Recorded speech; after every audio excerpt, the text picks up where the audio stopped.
Am I the asshole for calling the non-emergency police on my neighbors?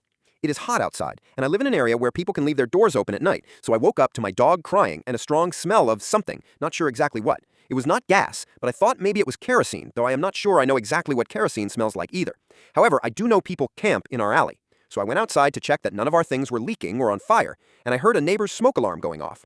I walked over to their place, and there were no lights on or cars in the driveway.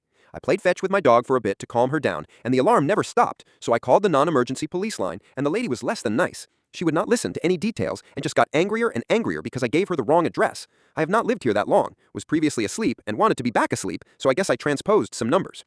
Anyhow, all of the commotion woke my boyfriend up, and then he was livid because he thinks you should never call the police. But literally, at this point, their alarm had been going off for about 1 hour, and I do not think it was fire because I did not see smoke, and I do not think it was carbon monoxide because that does not smell, but there was a definite gas smell in the neighborhood. They came by 1 hour ago, and the alarm is off and the smell is gone, so I think that is a good thing, but he is super mad about it. I honestly thought I was helping. Top comments.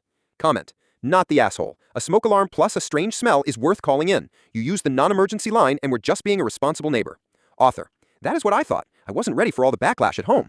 Obviously, I do not want anyone being rolled up by the police, but it did not seem like anyone was there. Plus, like I mentioned, I have not lived here that long, and my alternative was to open someone's back gate from the alley and start banging on their door, which I would never do unless I saw an actual fire at their house. Comment.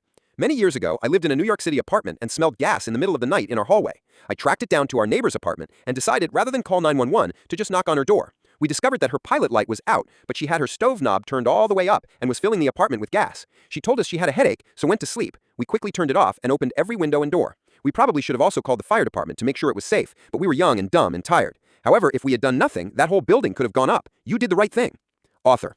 You know, that reminds me. Yesterday, I felt super sick. I was on the phone and kept mentioning how hot I felt, even though I had the air conditioning set low. And when I got up to check it, the unit was having an issue, and I nearly hit the deck from feeling lightheaded.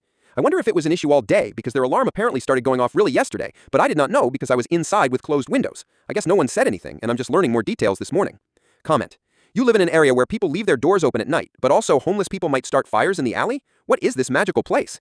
And how did the police non-emergency operator know you were giving her the wrong address? Are you sure she was angry? Or was she just trying to get the correct information from you? For example, the address you gave her did not exist in a timely fashion so she could dispatch the fire department. I wonder what details you felt she needed beyond the correct address.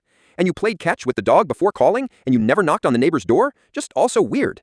Totally appropriate to call the non-emergency number. That is what it's for. So your boyfriend being livid and super mad is more about him confusing calling the police with being a snitch. You should never call the police? Really? He's just dumb. Not the asshole for calling the non-emergency line for this. That was the right thing to do. But geez, why did you wait so long, not check on anyone, and frustrate the operator with important information? Also, find a better boyfriend and lock your doors. Sheesh!